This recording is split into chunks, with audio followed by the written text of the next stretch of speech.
Com o avançar da história em One Piece, conhecemos o famoso Haki, onde dentre os três tipos existentes, Haki do armamento, Haki da observação e Haki do rei, temos o que não pode ser aprendido, ou você nasce com ele, ou nunca vai conseguir despertá-lo, aprendê-lo, não importa o que você faça. E eu estou falando do Haki do rei, ou Haki do conquistador, onde apenas uma pessoa a cada 1 milhão pode nascer com essa habilidade inata. Mas agora, na obra, nos capítulos atuais, todo mundo tem esse Haki do conquistador. Parece que virou algo banal. Fala galera, bem-vindo ao canal do Pug Safadão.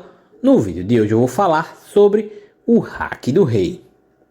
Apesar das habilidades de Haki terem sido introduzidas depois de muito tempo de história, não foi uma adição ruim e aumentou o nível dos inimigos e das lutas. Porém, virou algo tão forte que até as Akuma no Mi passaram a ser segundo plano. Quem era mais forte simplesmente é quem tinha um Haki mais poderoso. E ainda não parou por aqui.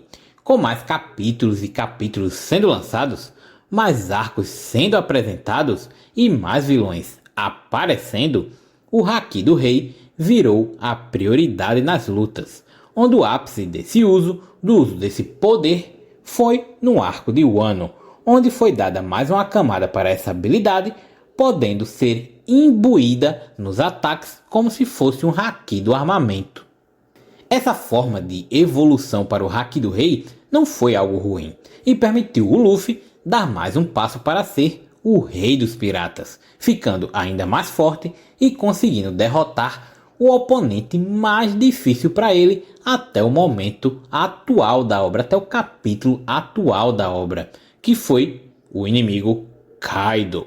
Mas mesmo assim, ainda não foi o limite para o Haki do conquistador, pois não somente o Shanks, o ruivo, como também um pouco a demonstração do Haki do rei do Joy Boy, nos mostrou que esse Haki tem muita margem para evoluir. Tem muita margem para crescer, o que nos faz pensar que esse será o principal poder que vai seguir na obra, sendo dada mais importância que as próprias frutas do diabo.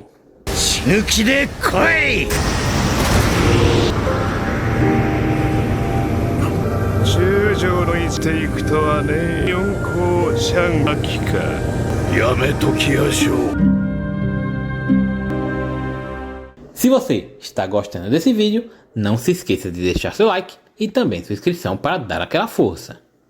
Eu entendo quem sente falta de quando a história tem apenas habilidades de Akuma no Mi ou no máximo o uso de Haki para fortalecer os golpes sem muito exagero.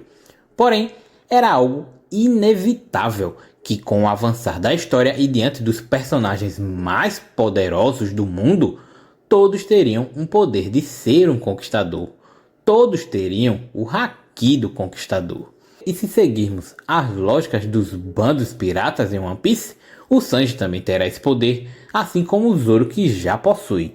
E no bando do Roger, tanto o Gaban como o Rayleigh, que foi o personagem que treinou o Luffy, possuíam tal habilidade para acompanhar seu capitão. Eles eram uma espécie de braço direito e esquerdo do rei, podemos dizer assim. E é uma representação muito boa para o que o Sanji e o Zoro é atualmente para o Luffy, apesar de que o Luffy não tem, apesar de que no bando do Luffy não tem essa distinção de quem é braço direito, quem é mais importante, quem não é. Cada um tem sua função, cada um é importante e cada um ali é um amigo especial para o Luffy, para o capitão. E se formos analisar essa questão de quanto mais a história avança, mais pessoas com poder considerado assim raro aparecem, é algo comum, não somente em One Piece, como também em outras obras, pois é normal que uma habilidade muito poderosa não seja única do protagonista, e geralmente o prota é o último a ganhá-la ou a aprender a usá-la, como vemos o Luffy, que em momentos críticos usava seu Haki do rei sem perceber, ele não tinha a menor noção disso, e somente após o treinamento de 2 anos, após o time skip, foi que ele aprendeu de vez a usar essa aura poderosa sem precisar de muito esforço. やめろって言ってんだろうが。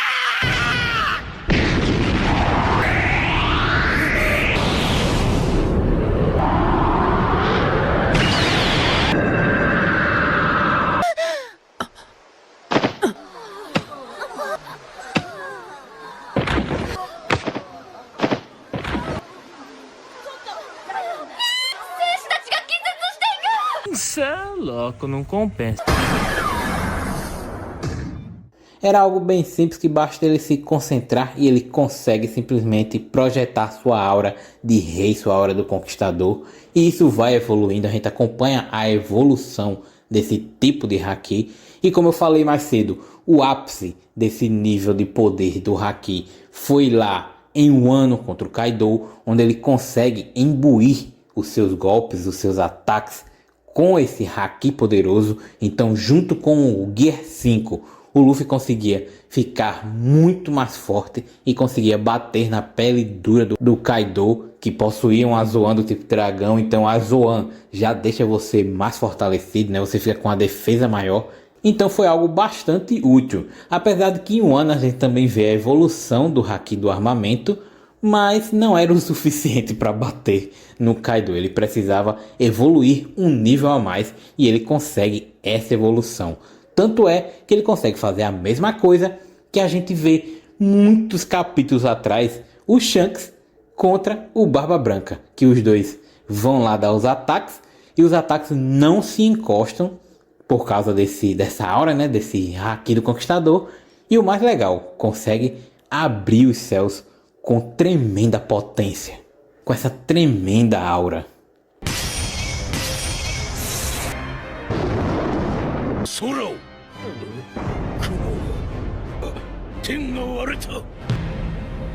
Então, pra mim, na minha opinião, esse tipo de haki aparecer com diversos personagens não é algo que me incomoda, e muito menos em saber que agora todo mundo tem haki do rei, podemos dizer assim, porque são os inimigos mais poderosos, são os personagens mais fortes da história. É normal que esse poder mais poderoso, poder mais forte, que só nasce em 1 a cada 1 milhão de pessoas, esteja nesses personagens. Afinal, rumamos para o final da história. E o que é que esses piratas querem? Conquistar o tesouro One Piece. Então, esses personagens precisam, no mínimo, ter o haki do rei. E pelo andar do arco de Elbaf, eu tenho quase certeza que a gente vai ter mais um avanço, mais um nível ali para o haki do rei, para evoluir o haki do rei do Luffy. Galera, vocês gostam do haki do rei? Como está presente na obra atualmente ou como foi introduzido? Contem aí nos comentários. Fui!